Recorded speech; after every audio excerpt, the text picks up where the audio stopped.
My name is João Biel. I'm a faculty in the Department of Anthropology and also at the Woodrow Wilson School. And I direct the Brazil Lab here at the Princeton Institute for International and Regional Studies.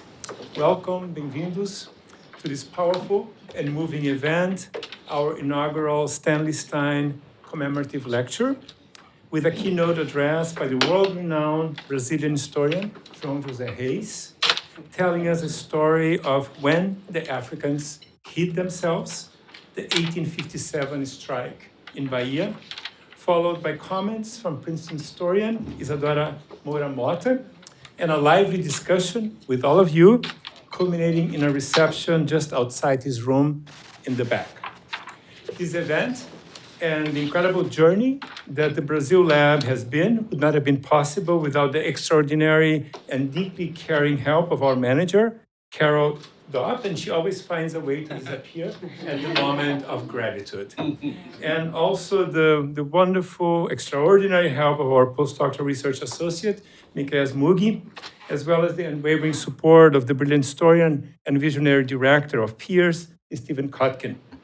Before I introduce our speaker and discussant, Stephen wants to say a few words about his dear colleague, Stanley Stein, whose life and work we celebrate today. In the background, you will see a series of images of Stan, who was a champion of all things Latin America and Brazil at Princeton, and whose warm presence, generosity of insight, and always probing questions we sorely miss. So, Stephen.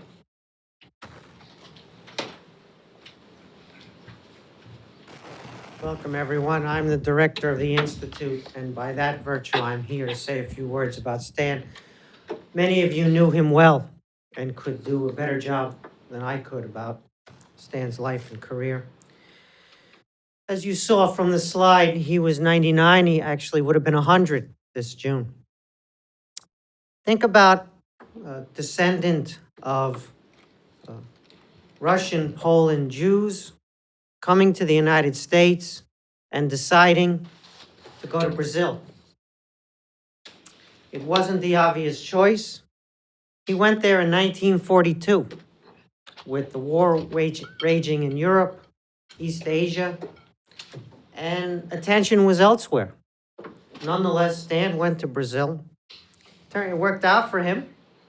He met Barbara there and he made a career out of it, but nonetheless, it was a bold and unusual choice. A man of his background to have done Brazil as his main choice, focus for what became his life research. Stan's choice of Brazil didn't pay dividends right away. Even though he was spectacularly good at what he ended up doing, economic history of Brazil, he had a hard time getting a job at first.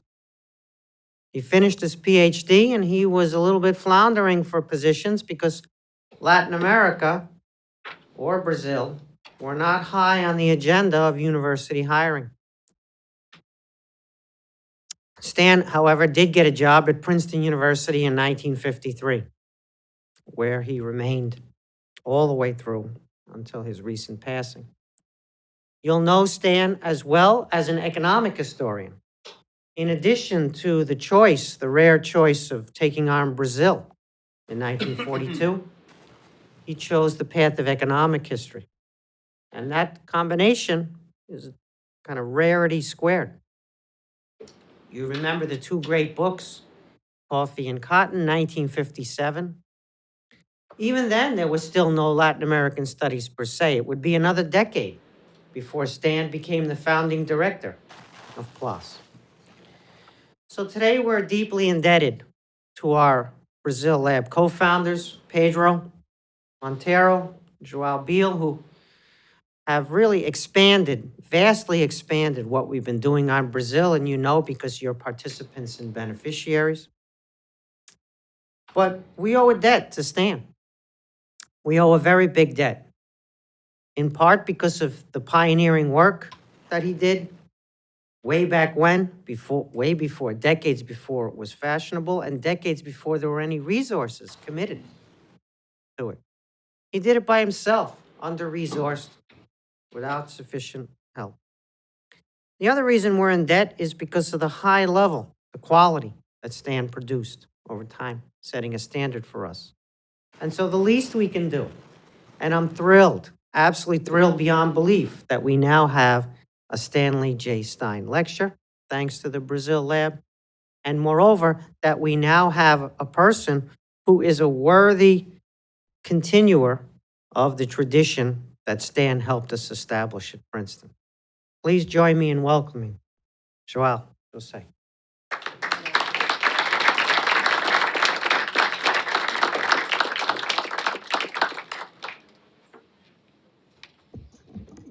Thank you, Stephen, and for your support and for your moving words. And so we are deeply honored and absolutely delighted to have the one-of-a-kind João José Reis, the foremost scholar of the history of slavery and African culture in Brazil, and a leading proponent of studying slavery from an Atlantic perspective, giving us the first Stanley Stein annual lecture. Professor Reis teaches history at the Federal University of Bahia. He's also an award-winning author. Among his many books are the groundbreaking and instant classic Slave Rebellion in Brazil, The Muslim Upbringing of 1835 in Bahia.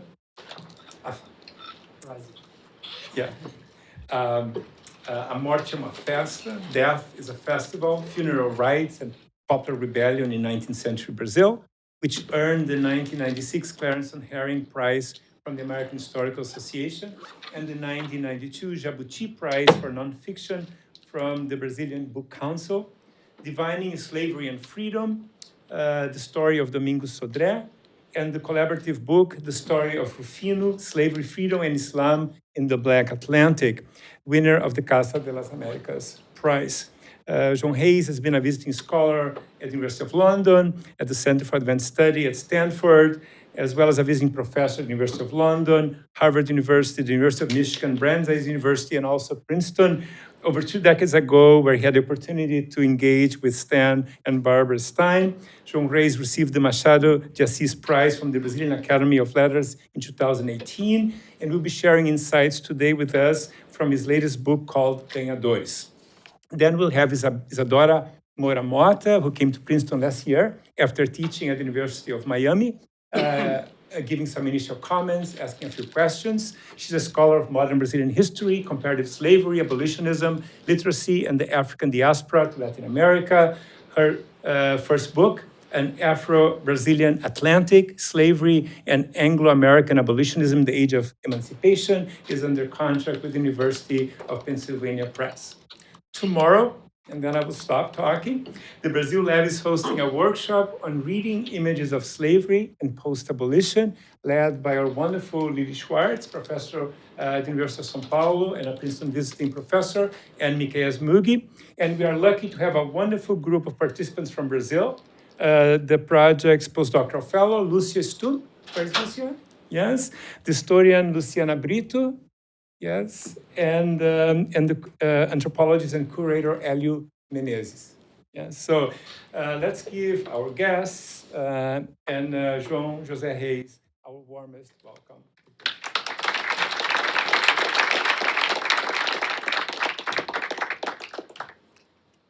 Well, it's a pleasure to be here after almost 3 decades when I was visiting professor at Princeton. And that's when I met Stanley Stein. So it's a double pleasure to be to give the opening lecture in honor of Stanley Stein. His work about slavery in Brazil, Vassouras, whose cover was shown here, that was published in 1957 with the 2 Brazilian editions, is a fantastic contribution to the study of slavery. With a micro-historical and bottom-up approach, it would offer perspectives that would only be fully developed by historians several decades later. For the first time, Brazilian slaves were interpreted as a meaningful, holistic community with family, economy, social bonds, cultural, religion, politics, and of course, slave-master relationships. Stanley moved comfortably between micro and macro, oral and archival documents, local history, that too, but local rituals. Jongo, for example, that in his famous recordings received a wonderful, two wonderful editions. No? One that Pedro did, and the other one with Silvia Lara. You also edited that. And so there was that too, to his, he was a pioneer in doing it. And of course, he linked local to Brazilian national politics. Of course, Stanley was not blind to the society in which he lived and the pressing political debates of the 1960s and 70s. He perfectly understood that a continent was then in the crossroads between revolution and counter-revolution, with military coups happening everywhere in Latin America. And he took sides with those that I call with Fanon, the condemned of the earth. Understanding that global inequality had its roots in the past, he wrote with his wife Barbara what was probably his most influential work, The Colonial Heritage of Latin America. A little book that essentially historicized dependency theory when it was trendy, but still the domain of structuralist sociologists not very keen at historical depths. At the University of Minnesota, I discussed for several years this book as a TA with students enrolled in Latin American survey classes. And I included Vassoura in the reading list of courses that I later taught in this country. When I met Stanley in Princeton in 1995, he was precisely working his dense, empirically exhaustive series of books on Mexico, or New Spain's unequal exchange trade with Spain.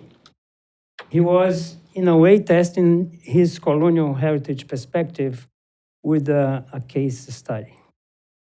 This lecture has a lot to do with the Stanley's teachings and worldviews, being as it is about inequality, oppression, slavery and freedom, black workers, resistance to oppression and exploitation, things that pervades much of Stanley's thinking and teachings.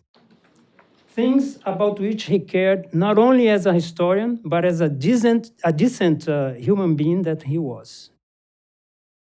To the lecture now. It was a truly extraordinary event. African male street workers known as ganhadores were suspended their activities in the city of Salvador on the first day of June 1857. The circa of 80,000 large population of Bahia's capital came to a halt because ganhadores were responsible for the transportation around the city of merchandise and passengers on their shoulders. Both carried on their shoulders, I insist. They are nearly all Africans. The Africans hid themselves, announced the headlines of the main local newspaper. In 1993, I published the first account of this unusual movement. A quarter of a century later, just last year, I published this book. A lengthy book that, in which I developed this subject. This lecture is a summary of my findings. Africans at that time could be enslaved, freed, ex-slaves, or free. The latter being those confiscated as contraband after the prohibition of the slave trade in 1831 and turned into wards of the Brazilian imperial state. Most ganhadores were enslaved and freed. Africans in general were subject to severe control in 19th century Bahia. There were many, and they were dangerous. This is the, the roots of the slave trade. And as you can see in the second slide, most of Bahian slaves came from the Bight of Benin, also known as the Slave Coast. During the 300 years of the Atlantic slave trade, around 1.5 million captives were brought to Bahia, representing 33% of the nearly 4 million taken to Brazil. Brazil, as you know, was the main importer of African labor to the Americas. By the mid-19th century, enslaved Africans and Brazilian-born blacks, called Creoles or Creoles, both comprised more than 40% of the population of Salvador, the capital of Bahia. Among the slaves, Africans represented between 65 and 70%. The number of freed African or ex-slaves was much smaller, between 5 to 7,000, but enough to make them even more feared by the white people.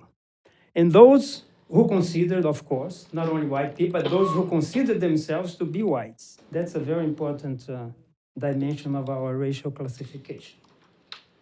They, whites and apparently whites, they comprised only 30% of the local population.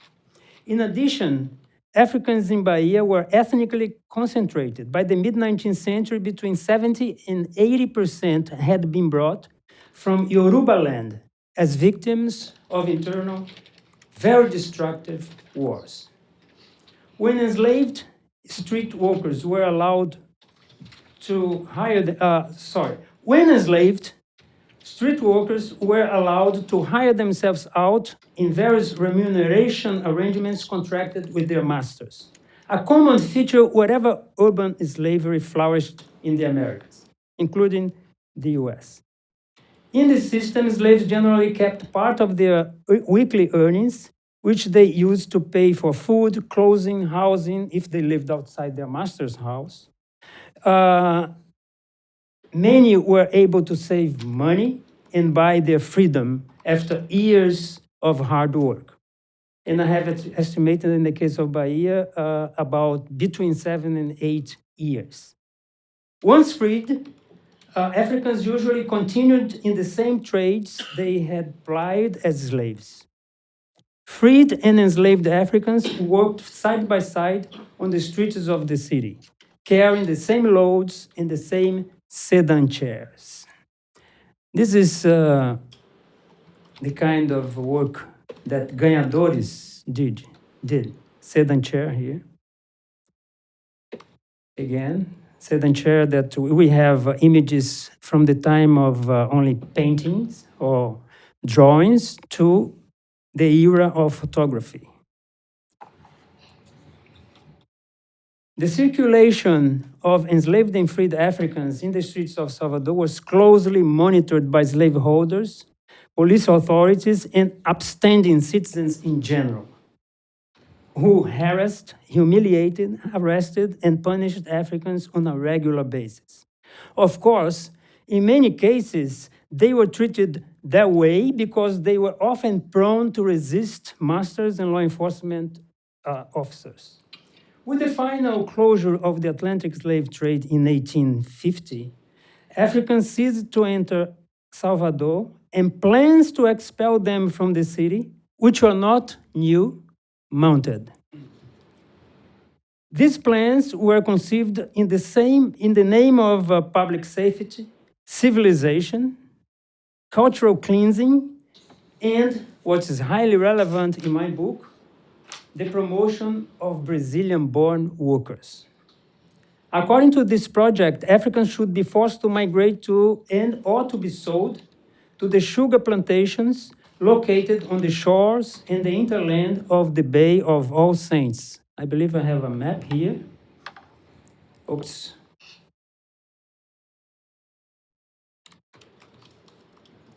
The Bay of All Saints, there.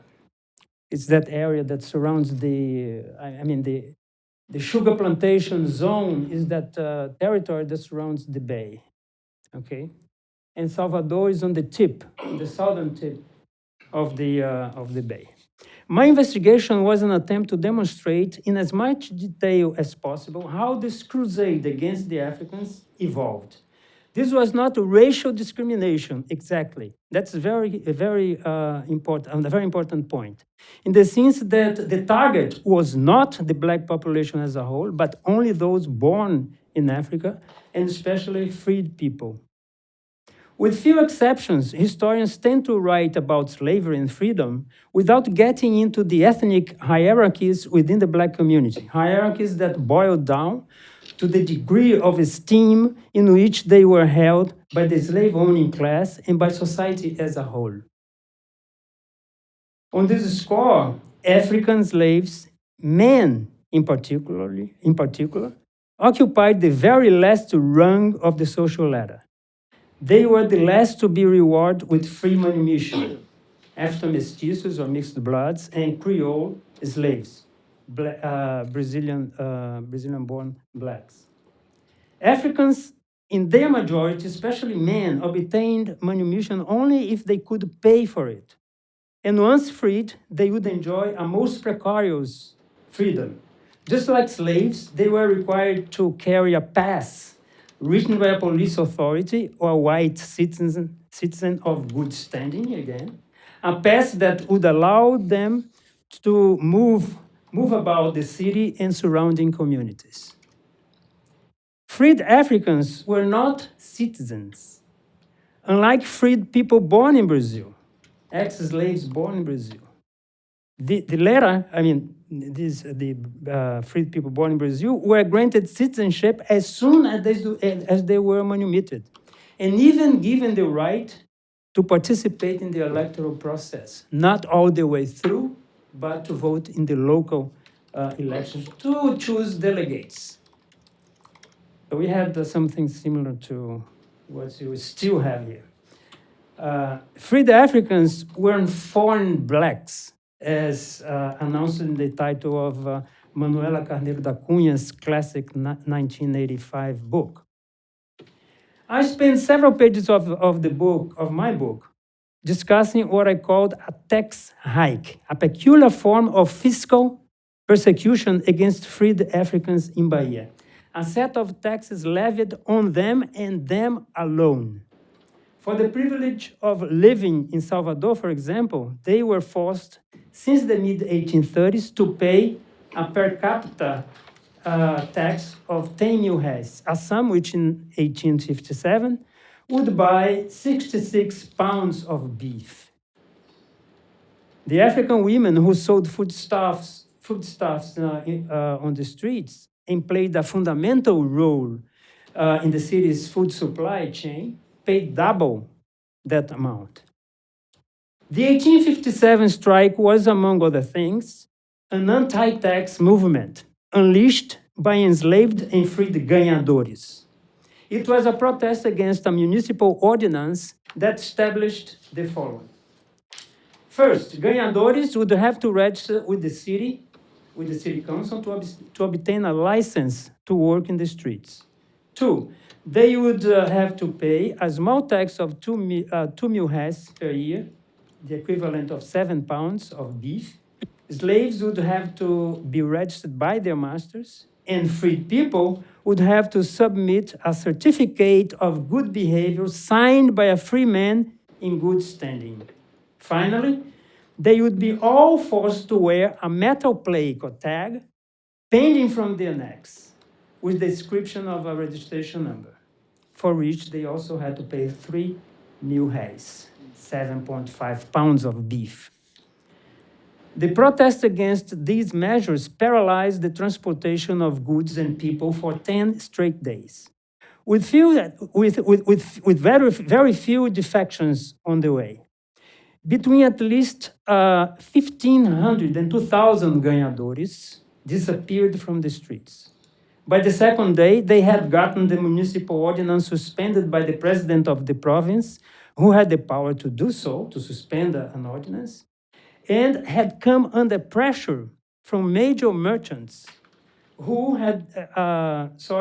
whose business had been paralyzed by the strike because no merchandise moved from, say, the port to the warehouse and vice versa. The president warned the aldermen that only the provincial government could levy taxes and that the city should limit its ordinance to discipline workers' behavior. The councillors were thus forced to draw up a new ordinance. The terms of the certificate of good behavior were modified. Now the freed ganhadores, the ex-slaves, could ask either a white man, a citizen of good standing, as before the original ordinance, or could ask a police officer to write it. In other words, the African worker could now choose between a paternalistic authority, therefore strengthening a patron-client relationship, or a state authority that would make the certificate a simple bureaucratic transaction. However, the new municipal law preserved the metal plaque, and this the ganhadores would not accept. The movement continued. Africans saw the metal tag as a rather humiliating imposition. Metal plaques were used to register or to mark beasts registered with the municipal council. No other worker had to use those plaques, only African ganhadores. Besides, Africans were compelled to adorn their bodies with a symbol of state control to be placed on top of ritually meaningful amulets, some containing passages of the Quran. The African Muslim population was large in Bahia, or necklaces that represented their divinities, an offense to long-standing cherished African Moors, many brought from Yoruba land, again, where those necklaces had been worn by humans and deity for very long. Like here. Those are terracotta statues from between the 13th and 15th century sacred city of Ife, Ile-Ife. These are priests of Ifa wearing the necklace. And this is probably an amulet, may have been a Muslim amulet. And this is an amulet and prayer book. Oops, not there in the wrong, still. This is a prayer book that was worn pending from the neck as an amulet too. Animosity against the tag was so deep that the strike was dubbed by contemporaries as, and I quote, the metal plague crisis, unquote. The aldermen didn't give in on this method of labor control. Although it was kept, however, the use of plaques was systematically disobeyed by the ganhadores, and the thing eventually vanished from their chests. The 1857 strike was the most eloquent collective response to fiscal pressure and police control measure against African ganhadores, a unique movement in the annals of the slaveholding society in Brazil and even in the Americas. For example, here in the slave cities of the US, ganhadores were also forced to use those plaques. The episode baffled politicians and police authorities in the province of Bahia, was reported in major newspapers in Rio de Janeiro, and was brought up on the floor of Brazil's national parliament precisely as the plague crisis of Bahia. Bahia had already seen its share of very uncommon rebellion. For instance, in 1835, Muslim Africans rose up with plans to massacre whites and their allies. In 1836, a Catholic uprising uniting Brazilian and African born people, both enslaved and free, happened against a ban on burials inside church buildings. Very unusual movements, unique in the history of Brazil. One Catholic, the other one Muslim. These movements had left the local authorities on permanent alert against the Africans. The 1835 Muslim uprising in particular had come after a string of 30 other African rebellions and conspiracies, starting in 1807. In many cases, freed Africans joined and even led African slaves in the fray, often opening their homes to conspiratorial meetings. Expulsion of freed Africans was defended and often implemented. After 1835, African freedmen investigated on charges of conspiracy could be expelled from the country, even if found innocent by police inquiries. Luciana Brito wrote a whole book about the fear of Africans at that time, after the 1835 rebellion, with Luciana Brito, who's here. Many Africans were also expelled on charges of witchcraft or healing practices, which were not a coded crime, by the way. Unease over the Africans stemmed not only from their potential to subvert the social order, but also the cultural order. Their religious and healing rituals offended the sensibilities of a part of an European trained literate elite. The prevailing political and psychological anxieties were compounded by concerns of another economic order.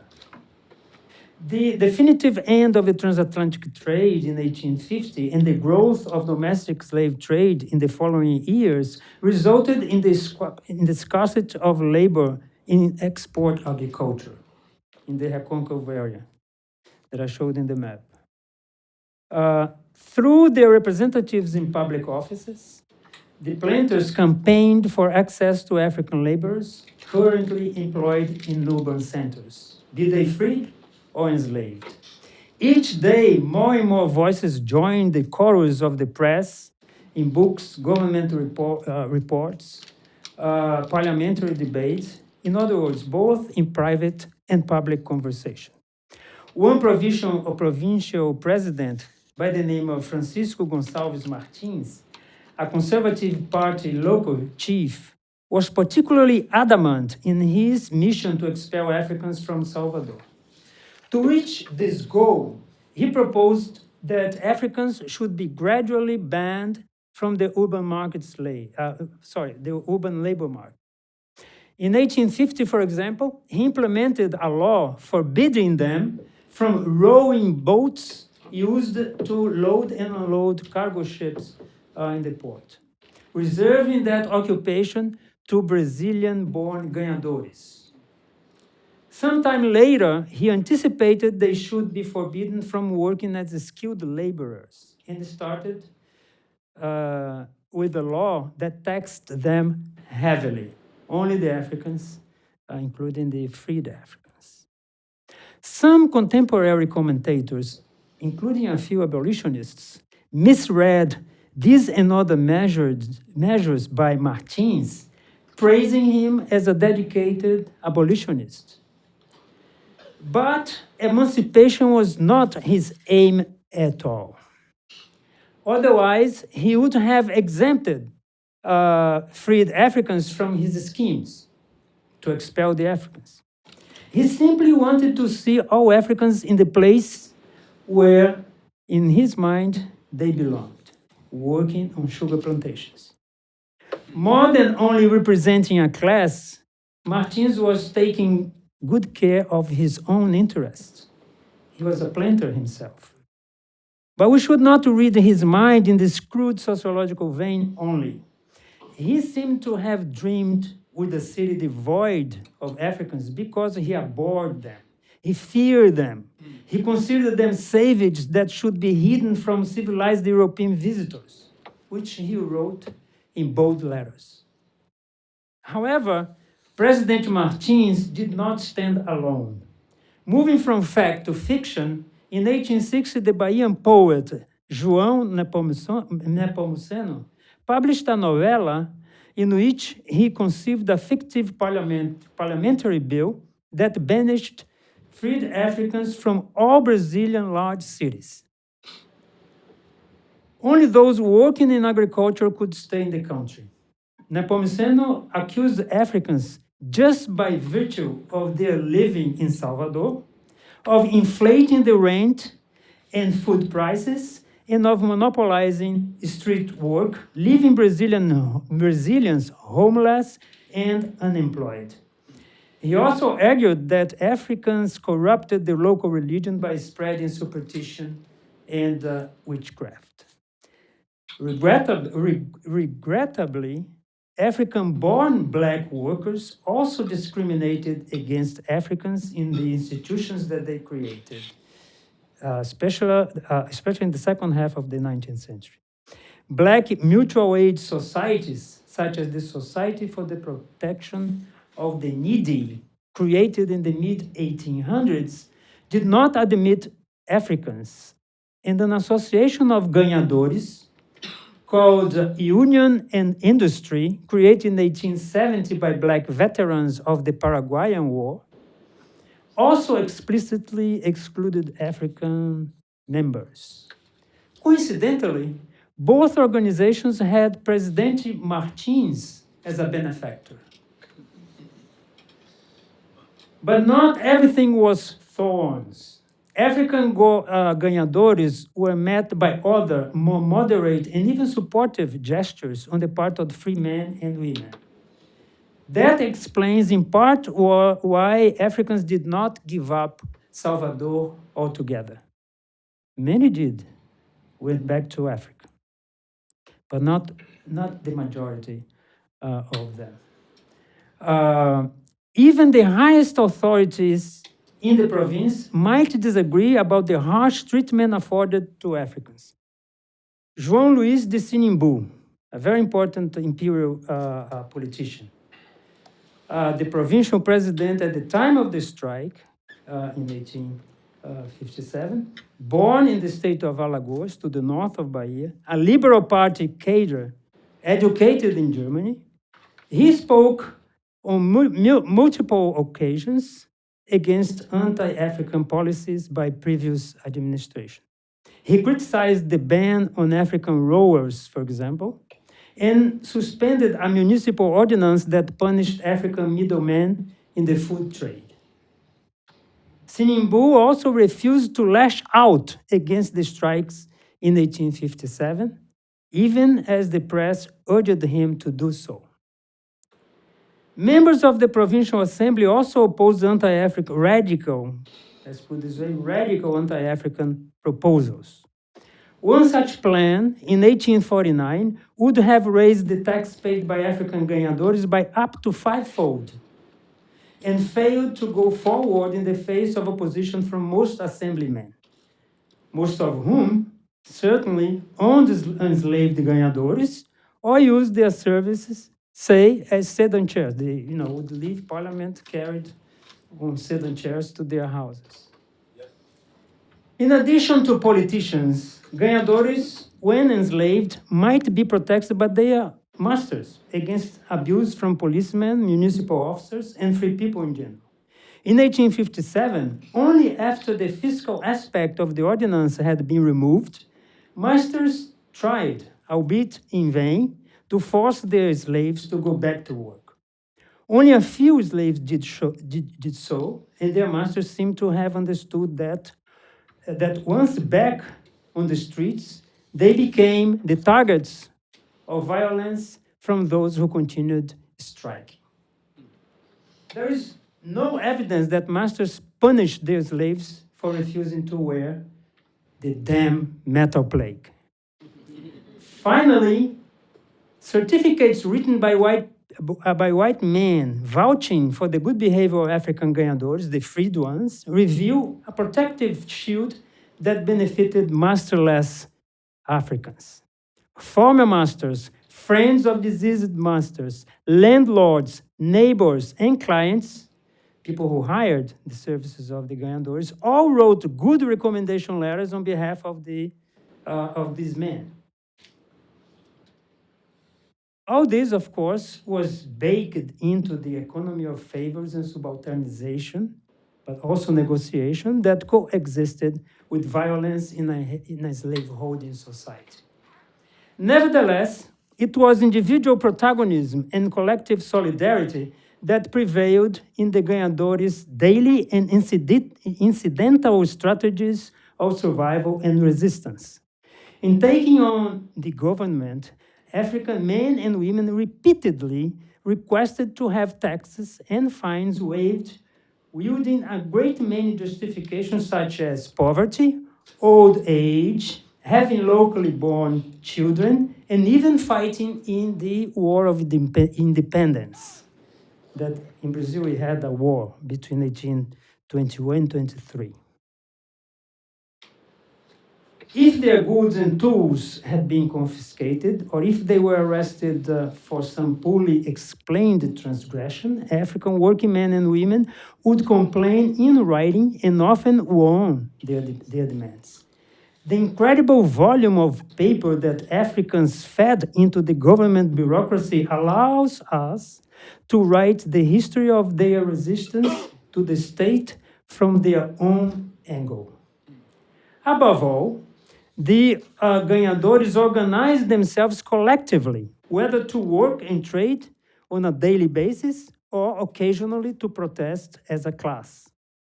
They gathered in work groups and commercial networks, generally rooted in locally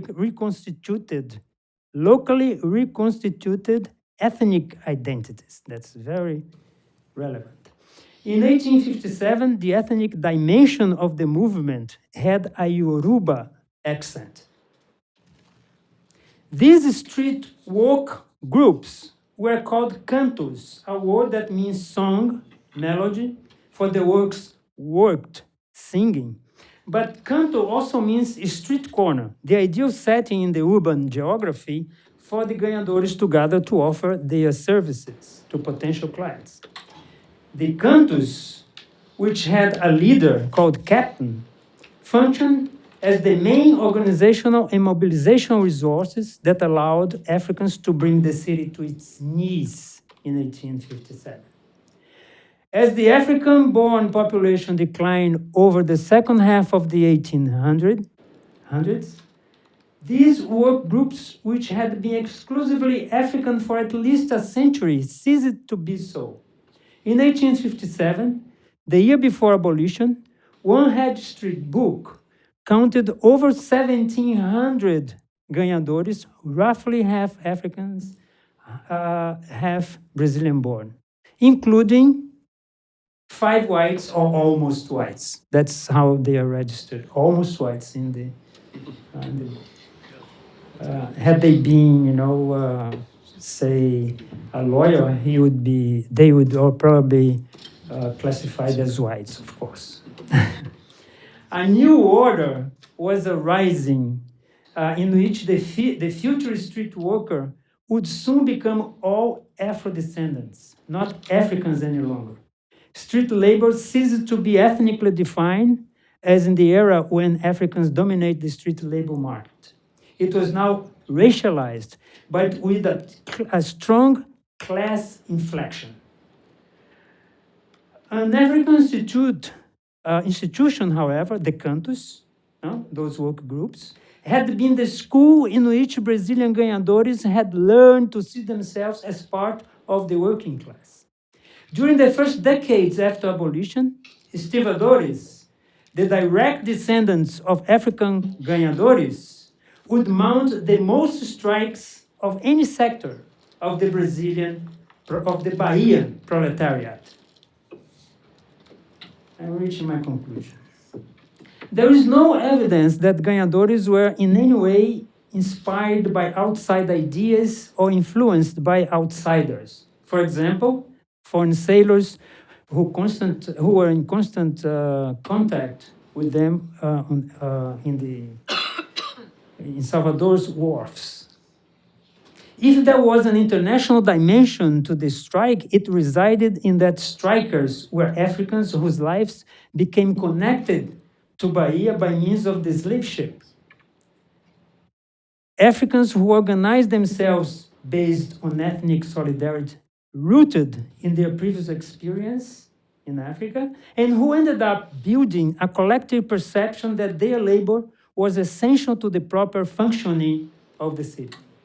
Of course, we could say that the people who tried to control and to harass the Africans did so largely inspired by ideas, sentiments, and forms of urban labor control produced in Europe, and that the impetus to discipline street workers was an aspect of state formation in Brazil, also inspired in the European experience, which in turn was connected to events and structures typical of the development of world markets and more broadly to the expanding capitalist system. None of these big explanations, however, has the potential to further illuminate why the African ganhadores struck in 1857. So my approach rests mainly on what I understand as classical social history.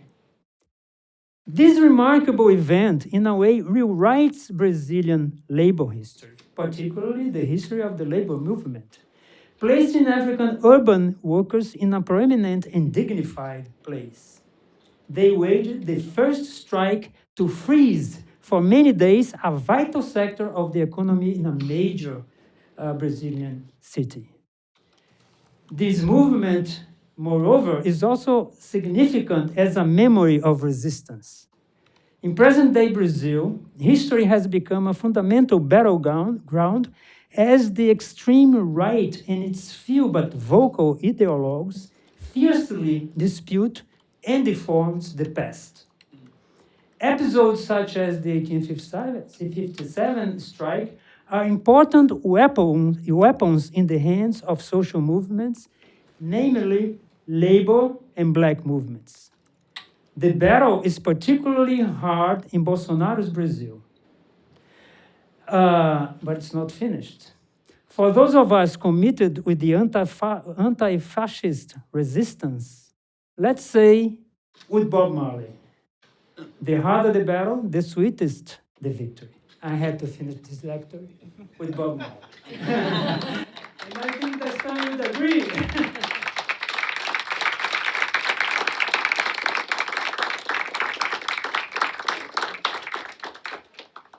you so much. Well, now we'll hear some words from Isadora, and then we'll open up to comments and questions from you all. João? Ah, okay. Sorry. Hello, good afternoon, everyone. First of all, I wanted to thank the Brazil Lab very dearly, especially João, Lily, and Miqueas for giving me the honor to be here today. It feels to me like a real privilege to be here for many reasons, and I'll try to, my comments are in some ways a tribute to João's work and its importance to my own formation as a historian. But I am also, thinking a lot about Professor Stanley Stein, who I had the pleasure to meet when I came to interview for a job here. And I remember coming in to give my job talk and seeing him in the audience and Pedro, was helping him to get a seat. And I was in absolute shock, thought about running away, but didn't. And finished my talk and immediately went home to call my mother and said, Stanley Stein was in the audience. And I did that because I grew up in a house in Rio de Janeiro, Brazil, that had a room that we called the library. And my parents had a tiny section that was devoted to history. And in this section, there were 3 books that really formed my way, that really I was raised on. And later I realized that it all made sense. And these 3 books were Vassouras by Stanley Stein, A Morte é uma Festa, Death is a Festival by João Reis, and Retrato em Branco e Negro by Lily Schwartz. So being here at Princeton feels a little bit, there's something weird about that because it connects to my past in a very interesting way. Let me then, I will just offer some general comments about João's new book, Ganhadores, and then we'll open up for question and answers because I think we'll benefit more from a bigger conversation with all of you. So I first encountered what I understand is the seed for the book Ganhadores when I was a college student in Rio de Janeiro. This essay that João wrote in 1993 for the Revista USP, right? I was still in college, I was a junior, and I was preparing to write my senior thesis. I wanted to write about a slave rebellion in Minas Gerais. And my advisor at the time gave me, at the time we had Xerox copies and we read piles of them. And he gave me this package with articles that I had to read before even going to the archives. He said, don't even start if you haven't gone through that. And one of these essays was the Greve Negra of the Black Strike of 1857. And I read this article and I learned much from it. After reading it, I came to contest the firm boundaries that up to them distinguished 2 historiographies in my mind, that of slavery and then labor history. In the late 1990s, Brazilian historians still tended to associate labor history to the classic experiences of free workers. And sometimes slavery was set aside and was described as a pre-modern institution, so something different from the classical labor history as it was thought of. João's essay then made me consider very early on that strikes did indeed happen in slave societies, and that actually Brazil's first documented movement of such kind to successfully paralyze a whole sector of the economy of, in this case, Salvador, had African street workers as protagonists. I also understood by reading this essay that the political movements of the enslaved were deeply embedded both in the flows of the African diaspora and also in a certain kind of moral economy that the enslaved developed against and with their masters. So in this package, I had João's essay and I had another one. I read João's alongside A.P. Thompson's The Moral Economy of the English Crowd.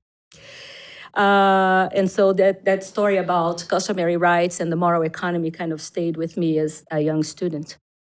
And from the crossover between them, I realized that if I wanted to study slave rebellions, then I needed to develop an ethnographic eye towards slave activism, that just being a historian was not enough.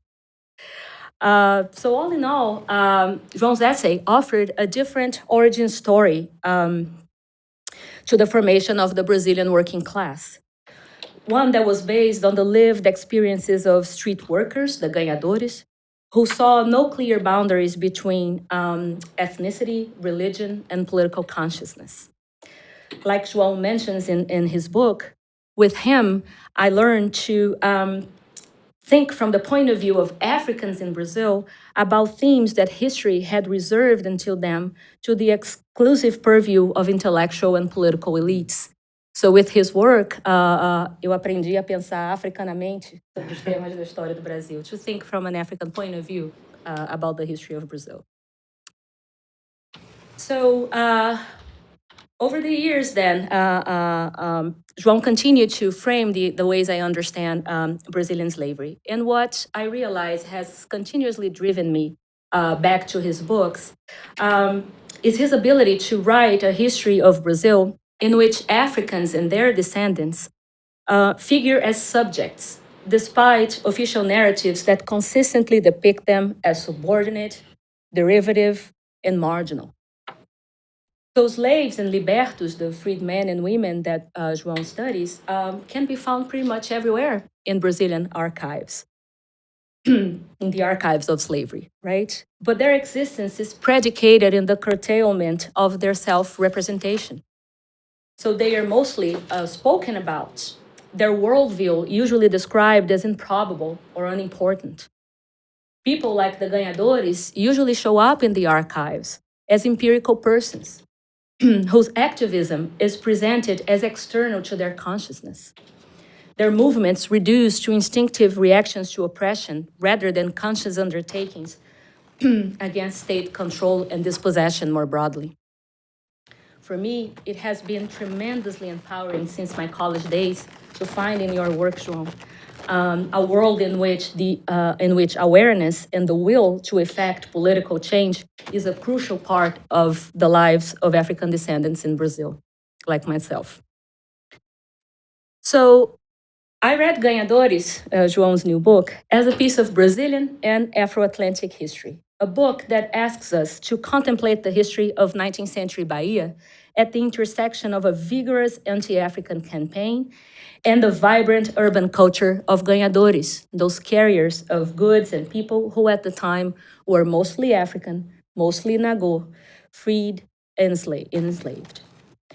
So in 1857, this man created what one calls a wall, a parede Nagô, against the municipal government, making their importance conspicuously obvious by virtue of their absence.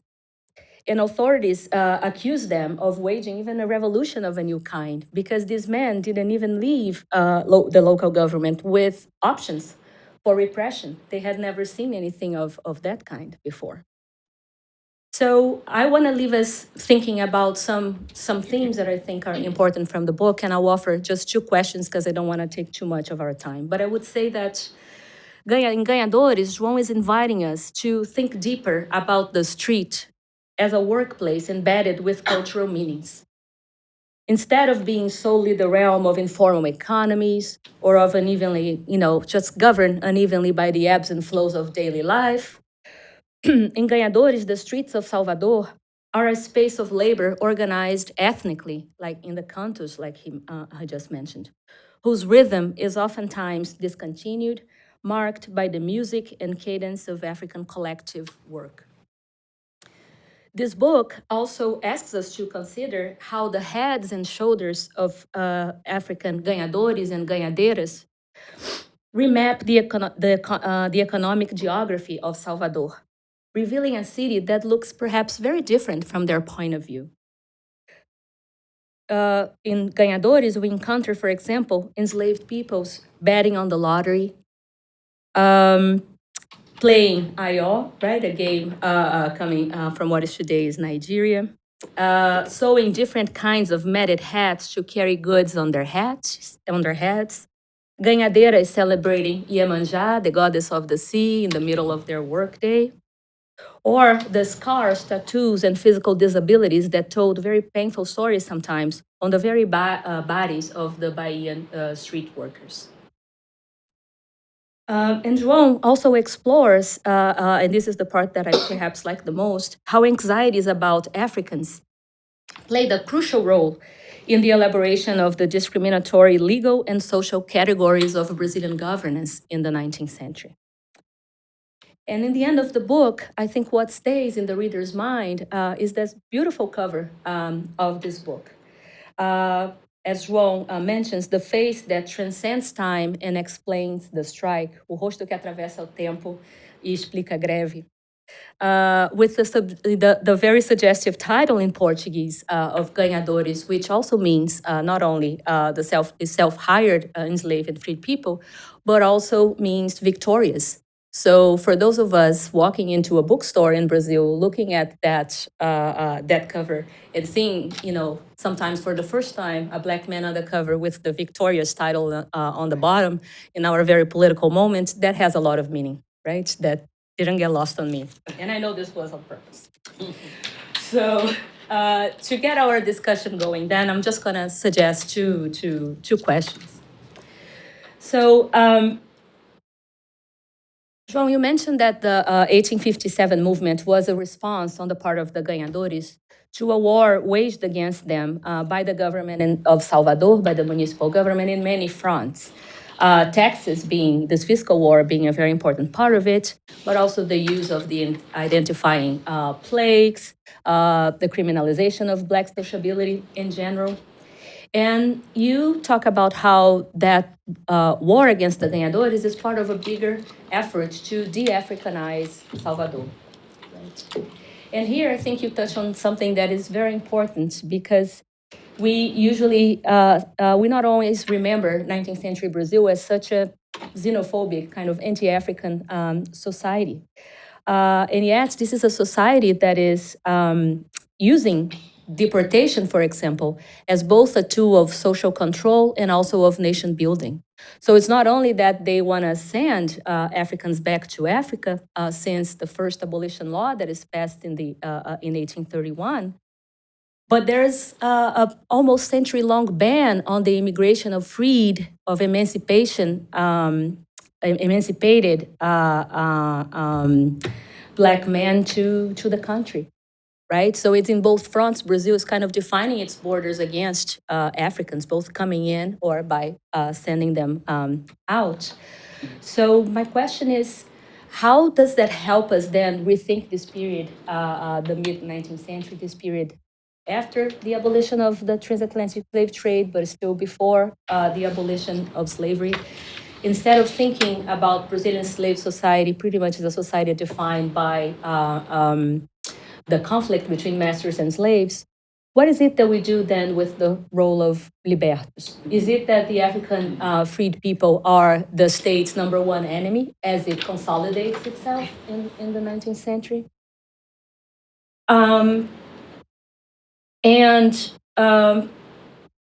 My other question, I think you partly answered in the end, has to do with about the political imagination of the ganhadores, right? And what it means to us nowadays. You show in the book that Brazil is a country founded on the discrimination against and the political persecution of Africans, especially the libertos. And there is an ethics in reclaiming these experiences in the 19th century because they contradict the stereotypes that we still have in Brazil, the stereotypes that guide most of our political and social life to this day. So when Africans are portrayed as the protagonists of one of Brazil's first documented strikes, rather than the defeated rebels of a bygone past that Brazil struggles to forget, how does it change the way that we write history going forward?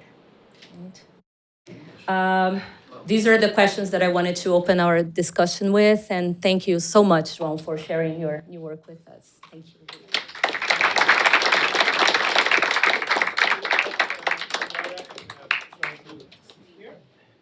That's fantastic. Thank you, Isadora. So while João gathers his thoughts and finds his place here, let's collect a first round of questions, and then he can land with the probing questions that Isadora raised as well. And we always like to collect bundles of questions, and we want to strive for the art of condensation, so we can get as many voices in the room heard and participate in the joint text. So who would like to kick off?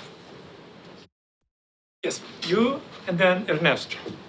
I don't have a question yet. Okay, good. Ladies. Yes, please. Hi.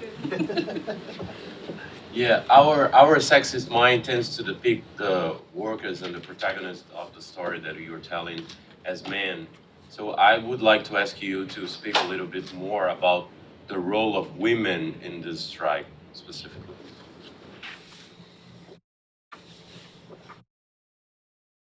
Do you have any? Yes, Arcadio, please. Thank you very much. I'm very eager to read the book, and thank you, Isadora, too. A pleasure to see you again and to have you here, João. I want to go back to intellectuals for just a minute, because it's struck me that this main conflict between Brazilian-born and versus African slaves, and it runs through the book and through the thesis. So my question has to do with the consequences, or what does it say about the abolitionist movement? Where are the abolitionists in this narrative? Because I thought of the case, a very well documented case, as you know better than I do, Cuba, in those years, with anti-African intellectuals who were abolitionists because they wanted to get rid of the slave trade, but also because they were racist and they were thinking, they had the project of the nation, they really wanted to whiten the nation. And then you had the others, more capitalistic, as the well-known historian says, that really wanted more slaves just because for production purposes. So what does it imply for the abolitionist movement? Your story, the strike, the consequences, the role of libertos and the role of the African, the newcomers. Did it have any? Do you think it had any major consequences for the abolitionist movement and for intellectuals discussing that, the role of the state and the role of the description of the imaginary of the future nation too? This particular movement? This particular movement, yes, this one. João, you mentioned this during your presentation about how you dialogue with social workers, historians. So can we say that the social history of workers in Brazil, usually we think that resistance starts with the Europeans that came to Brazil in the beginning of the end of 19th century, beginning of 20th century, and they start to do strikes. So would you say that your book, your research, do a review in social workers, historians, the way that they write the history by exposing how Africans demand the limits to slave owners and the state. Here, state as a police. Slave owners and state power, the limits of how they intervene in African workers and street workers. That's just the beginning, João. I can instruct. You can strike. I'm sure you can.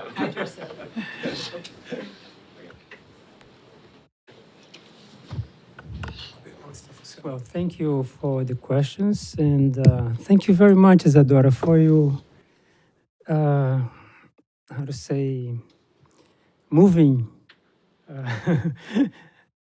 description of your relationship to my scholarship. This is I only met Isadora personally now. Well, you asked about Bahia and as a xenophobic society.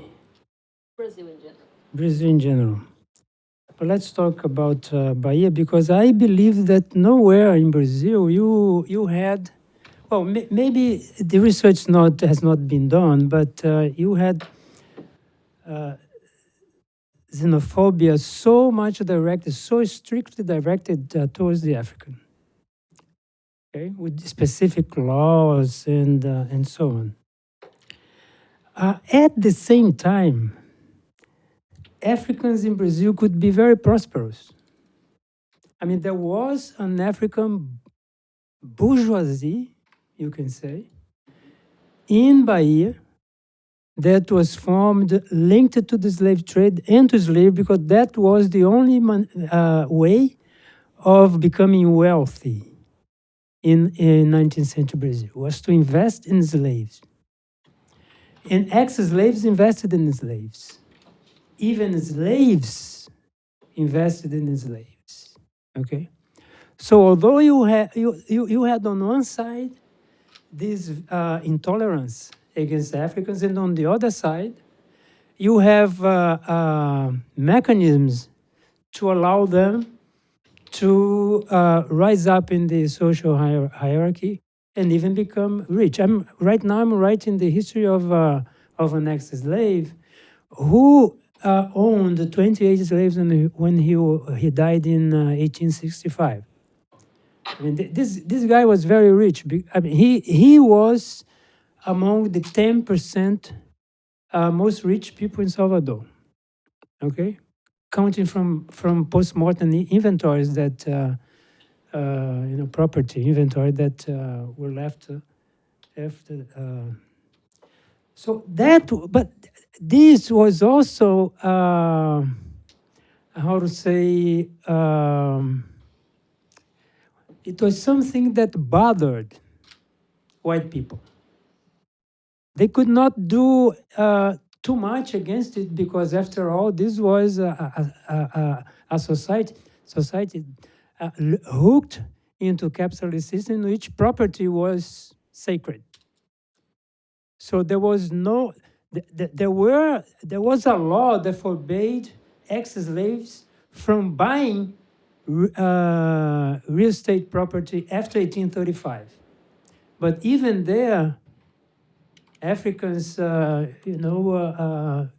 put, the property on the name of a son, a nephew, okay, someone in his, even friends, locally born, and went on. And this law, on the other hand, how to say, was not enforced very strictly.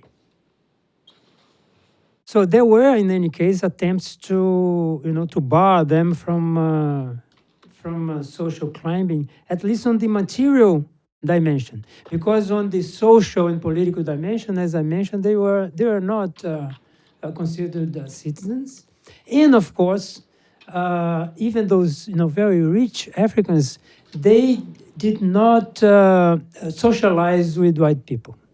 They're not invited to the saloons of the of the high society in 19th century Brazil. What is something still to be investigated is why this African bourgeoisie did not create a generation of black bourgeoisie formed by Brazilian-born blacks. Okay, that's something I have some hypotheses, but they are still too crude to to talk here. Maybe over dinner.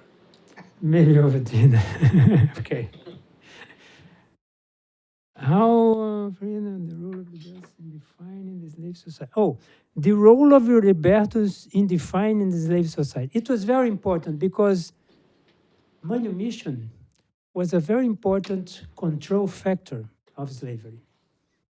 I mean, the possibility, the hope of being manumitted would appease friction between slaves and masters, because masters had the last word. Even if the slave had the money to buy, the masters could refuse to sell freedom to them. Okay, until the 1871 so-called free womb law. From then on, slaves who had money, masters whose slaves had money to buy manumission, masters were forced to sell them. And if they did not agree with the price, the case would go to a judge to decide which price. Usually it was something in the middle between one of the two. So the existence of libertus and of successful libertus gave slaves the hope of climbing up in the social ladder, overcome slavery first, and then to prosper after slavery. So and Brazil was the slave society that freed, that manumitted most slaves in the Americas. Okay, both absolute numbers and relative numbers. No other. For example, in Brazil, there was no law that forced slaves to leave the state after he or she got freedom, received the manumission. But here, one state after the other not only made it very difficult for masters to manumit their slaves, but those that eventually obtained manumission, they were just kicked out from the state, which is something that the president and a good number of white people in Bahia was trying to do, basically.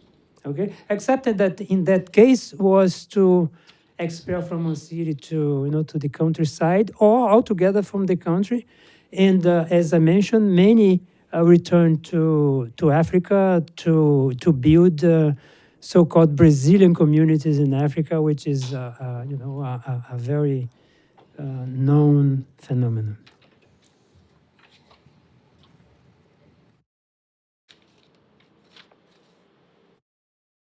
How does I believe it was this strike, no, helps political imagination nowadays? Political imagination, is that the question? How does it change the way we understand slavery and post-emancipation? I mean, this is another important aspect that the slavery studies have been insisting a lot, is that by 1888, when slavery was abolished, the vast majority of the black population was already freed, free or freed, okay? Free for many generations or recently freed, but before 1888. There were thousands of slaves. The last count is 700,000 slaves in 1888, but millions and millions of blacks were already free. So we cannot insist too much that whatever happened in post-emancipation Brazil was not something that was already embedded in pre-abolitionist Brazil. In a way, freed and free people of color were treated, okay? Police control, laws against vagrancy, for example, that happened as slavery was in decline, okay? So when abolition came, most of the package was already, ready to receive, the new so-called dangerous class. So, in that sense, historians more recently are studying a lot freed people in Brazil. Okay, not only the manumission process, but the way they were treated. The role of women in the strike. Well, this was a strike by men, but women were involved in supporting strikers. And I believe, although I do not have very concrete evidence, that those women who controlled the petty food trade in Salvador, they probably sold on credit food for those strikers who had been on strike for more than a week, who didn't make a penny for more than a week, and they had to, to eat. So I believe that. But not only this, women also cheered against strike breakers. Women and children, probably their children, cheered against them. So they had, this, I believe, very important participation in the strike. Arcadio, where are the abolitionists in the book? Well, they are actually in the background, but at that point in 1857, abolitionism was not very strong. In Bahia, we had a couple of abolitionist societies, the most important one formed by white or lightly mestizo students, medical students, who during the day that I put in the book as how to say as curiosity. The same week that the strike was going on, they had they had a meeting to elect a new board of directors of this society. So it was there, but it was very, very, in the beginning, they, not very important. They were not very important. That comment I made about an abolitionist who praised the president, the anti-African president, Martins, that was in a book written in 1887, with very later, with very long, very many pages praising this man, who was completely misread. Actually, even black intellectuals such as Manuel Quirino, a very important turn of the century intellectual, he misread, for example, that poet, João Nepomuceno, who he praised a lot. But maybe he didn't know this novella that I was lucky to find, in which he campaigned for the expulsion of Africans from Salvador. Now, the other thing I should comment is that abolitionists from Bonifácio, José Bonifácio, who wrote probably the first abolitionist project, he already defended or he already took sides with the locally born slave.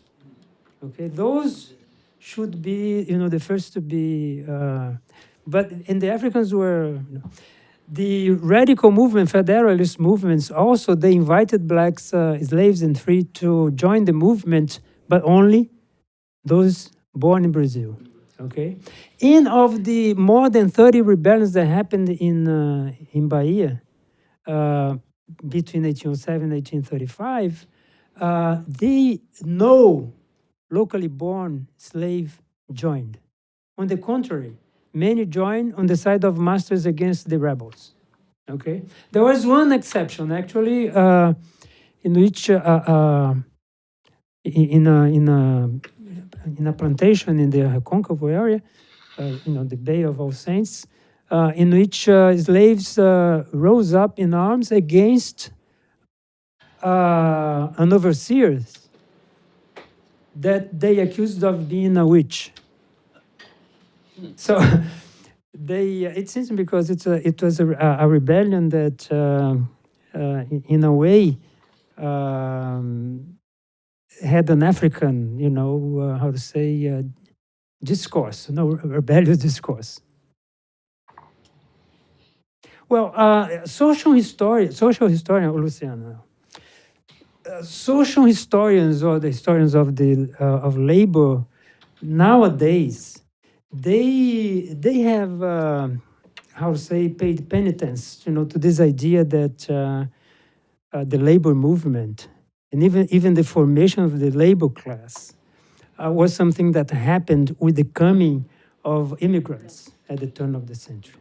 So now labor historians are including slavery or enslaved labor as part of the working class history. Okay, but when I wrote that article in 1993, that was not the case. Okay, in particular, it was not the case in terms of labor movement. Okay, that same year or next year, I'm not sure, but later on, there was a strike by the graphicus, people who work, typographers, you say? Printers. There you go. Printers in Rio de Janeiro. That stopped not the city, but the newspapers from being, published. So I think that fortunately now, this phase of labor history is overcome. So could you collect like a brief round of condensed questions, then João and Isadora could wrap it up with a few concluding remarks. Then we have a reception to continue. So we have Ernesto and Pedro, and I also registered, and then Henrik and Lily, 5. Okay. And Danielle too? Okay, 6, but very condensed. Okay, João, thank you so much. It's always great to listen to you. I have a question, and I guess it's for you, and perhaps after Isadora's recollections, I think it's for her as well. Maybe.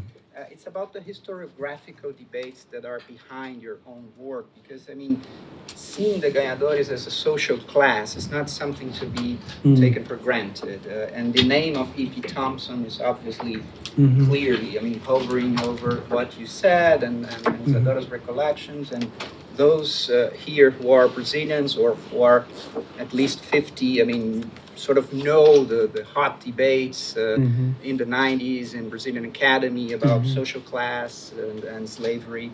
And there is a shift there from a more like rigid idea of how a social class works to a conception that is more focused on agency. Yes. I mean, we know that E.P. Thompson is more complex than that, but I wanted to hear from you. I mean, how and why exactly historians are paying more attention to the freed now, as you said, and how, I guess my question is, how is slavery a historiographical construction in Brazil, and what it means in terms of intellectual history? I mean, what is there that is responsible for this moment when the portrait that you are drawing appears in the display of a bookstore with them, I mean, the freed, as winners, as ganhadores. So I wanted to understand what the intellectual history is telling us here about the winners. Well, I should say that that man participated in the strike, huh? So it's not any portrait. I mean, he was a ganhador, and this picture was taken in 1860. Well, but sorry, we have to. Perfect. Yes, okay. Ernesto. Thank you very much. Thank you, João, for your talk. I was just formulating something here in my mind, and this idea that there was this anti-African sort of ideology back then. I wonder how that could be confronted with, that after independence, or even at the time of independence, there was the beginning of a sentiment of nationalism and anti-Portuguese feeling, and even the Portuguese living in Brazil suffered a lot of animosity from the Brasileiros da Terra, the people born in Brazil. So I wonder if we could discuss that in relation with what you have presented. Okay. Also, a quick question about the abolition movement. And Lei Áurea, you have mentioned that most of the African Brazilians were already freed by the time Lei Áurea was adopted. No, the 1888. Yeah, okay. That's right. I wonder what, I mean, the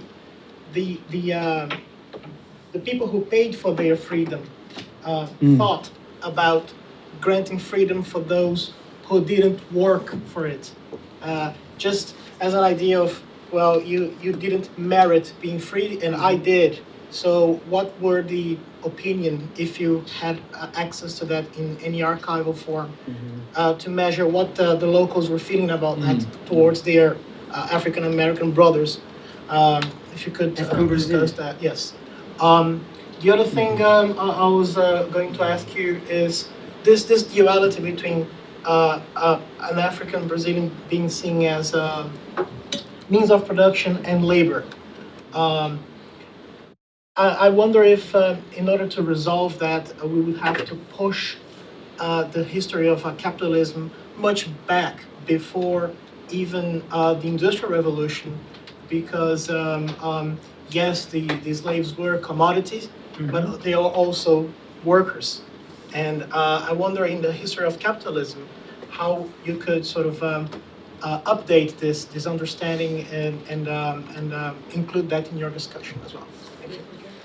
Patrick? Yes, terrific. Thank you. So I have a question about the difference between African-born and locally born blacks. There's clearly a marked difference in status, and my question is whether there's sort of discussion and reflection about that difference in status at the time. Lily? João, thank you so much. I want to ask you if you think now, you said that historiography changed a lot and that time ago you couldn't talk about slave movements as worker movements. So from Rebellion of Malé into Ganhadores, did you change your mind? Because you used to say that Rebellion of Malé was a shira, no? Okay, a religious movement. Was it a religious movement and a workers' movement? Did you, working in Ganhadores, you changed a little your conception about Rebellion of Malé? Okay. Danielle? Yeah? Yeah. I was really struck by the similarity in the discourses between this sort of anti-African sentiment that they're taking our homes, or they're raising our rents and they're taking our jobs, and sort of similar discourses that you see now that are very xenophobic in the United States and across the world. And so I wondered, what was the role possibly of kind of a popular media or a popular press in promoting that sort of xenophobic dialogue, and do you see any parallels with what we're encountering now? Okay. So my question, you don't need to answer, but I just want to ask, you are a remarkable historian and storyteller, right? And like, you don't give up on the archive. You just don't want to deconstruct the archive. You want to go into the archive. Yes. You want to find things into the archive. You want to find other voices in the archive. You don't believe that the archive is only the archive of power. Mm-hmm. There's something incredibly refreshing in the way you remake the power of the archive and what you find there the way you tell the stories. So I'm curious along the lines of the question that Pedro asked, how are you seeing your methodology, your way you're dealing with the archive vis-a-vis contemporary storytelling, evidence making in history? Yeah. But you can choose some condensed, and then we'll see where it goes. Okay, we have a few minutes, and then we have a reception waiting for us. Yeah, I'm not very good at condensing, but I'll try. The intellectual history of slavery. This is well, they're almost all very big questions. In that particular case, if I understand what you are asking, we have a historiography of slavery very well marked chronologically by, say, the São Paulo school. I'm not going to go into since Gilberto Freire and before Gilberto Freire, Nina Rodrigues, and so on. But if you take what was the historians of the 1980s heritage in terms of what we had to read, with a few exceptions, the history was, of slavery, I shouldn't even say the history, was pretty much written from a sociological perspective, in which big structures was what counted. This system, because people wanted to explain at that time what was called underdevelopment. I still call it that way. But when it's because there was a convergence between two phenomena in institutional phenomena in Brazil. One was the creation of graduate studies. Lots of people had to write their dissertations and their theses about something, and they started to explore the archives. And the archives revealed a completely different, set of questions that was posed by the slaves themselves, okay? And also by their masters, actually. Not only slave, but also their masters. For example, the manumission letters are incredible documents in terms of establishing what masters thought about slavery and their own slaves specifically. And the other thing, of course, was the idea. I mean, it was the social history methodology. As you mentioned, an attempt to see slaves as agents of history. Slaves, protagonism, and so on. Which didn't. The two things converged very strongly to produce a completely different view about slavery. Not a view that, as many people believed in the 70s, particularly, but also in the 80s, that the new social history of slavery was creating, how to say, a negotiated, kind of history, a comforting kind of history that would do away with the harshness of slavery. That was not the point. The point was how slaves reacted to that, okay? And how many masters had to negotiate subordination due to the slaves' reaction. So I think that this is basically what happened in the 1880s, and I think it is still going on. Now, we do have now a comeback to structural analysis. There is a very strong movement that is centered in the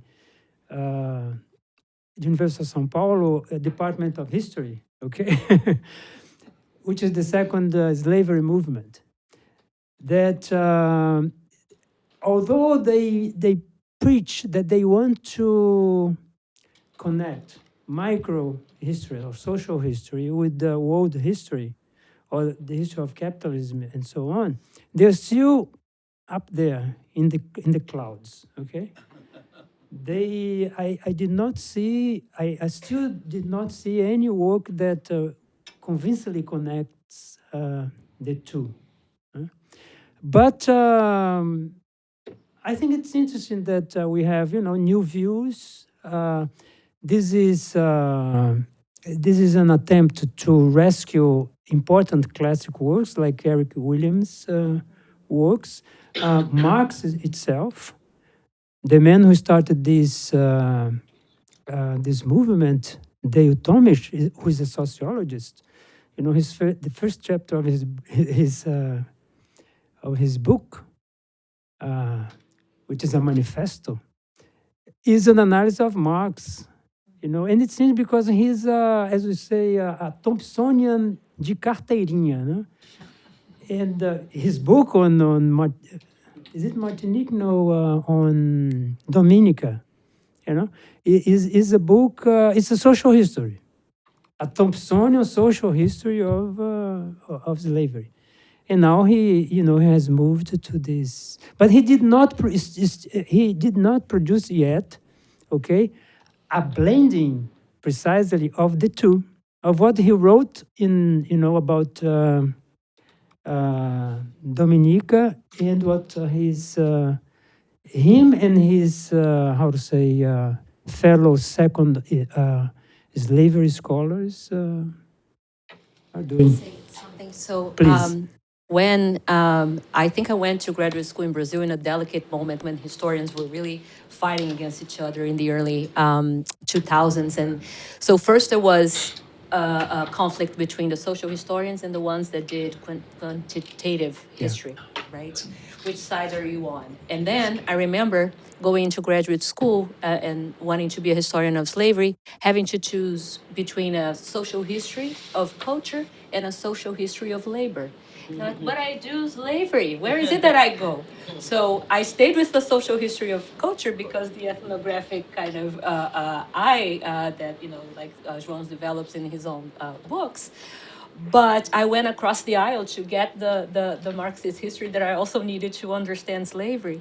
So then there was this also the Thompsonian school with this had a very a big emphasis also on the idea that you gotta look for the experience in action. You gotta learn about what's in the case of translated into slavery, how slaves are seeing the history of Brazil and flipping it and doing bottom-up history, and then reading, Christopher Hill and Raymond Williams, and everybody together to try also to write a history that was influenced by Marxism, but that was not only talking about free people and white workers in Brazil. So that's what I think really got me hooked into João's work, because in his work I kind of found the crossover between so many different traditions, and then I think you see that in Ganhadores now, that it's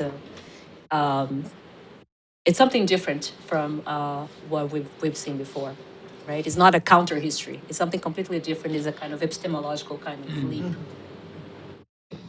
So, João, we will not ask you to do the impossible task of in detail answering all the questions, because we are running out of time. But if you could still want to have a few thoughts, something you want to say, maybe to Ernesto's questions, which was followed Pedro, and some of us who ask questions will have a chance to talk to João outside and also during dinner. So if you could just come up with some ideas if you want, or.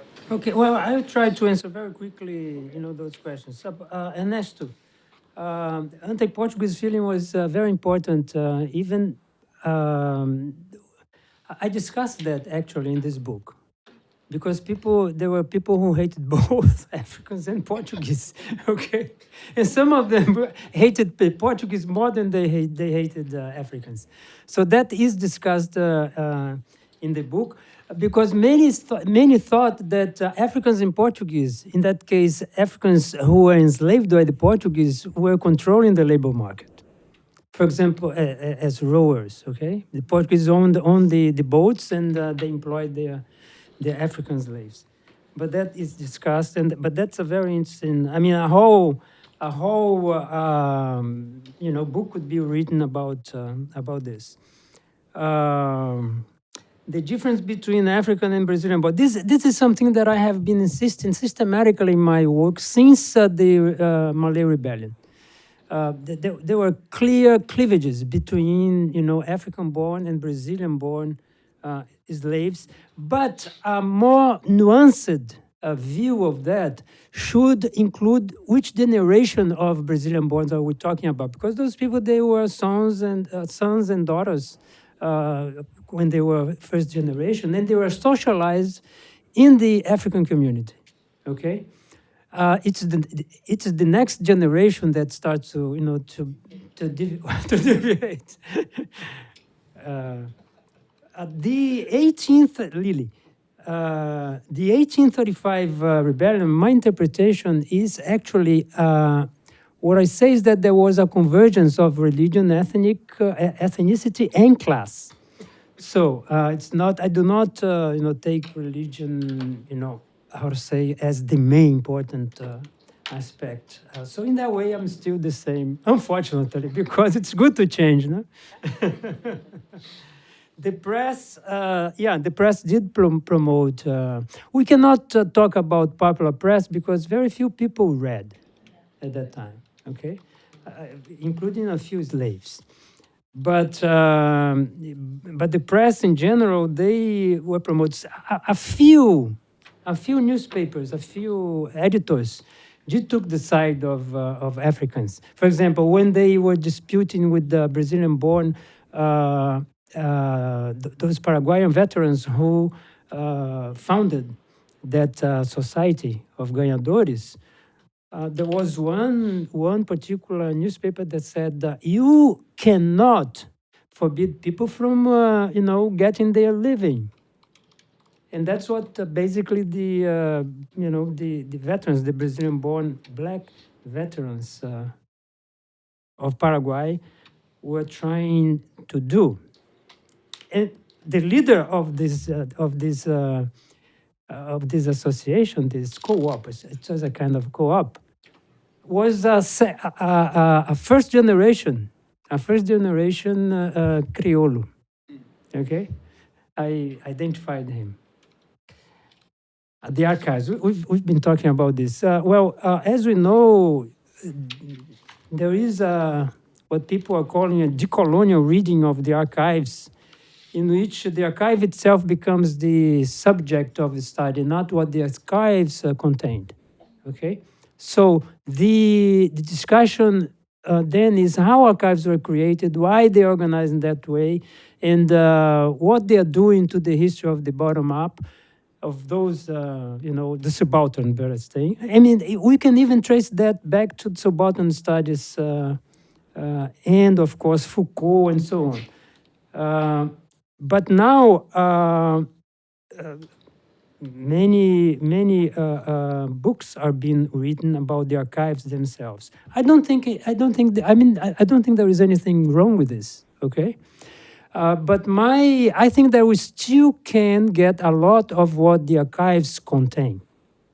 Okay, and I think that Ganhador is an example of that. I mean, to tell an unknown story, okay, that was completely erased from the historiography, that was erased even at the time that it happened. For example, just a quick example, and I'll finish.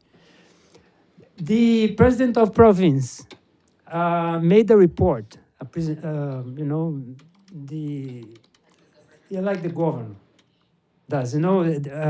Every year he would go to the local assembly to make a report of the most important incidents in the life of the province, and he doesn't mention this movement that stopped the the city for more than a week. There's nothing there.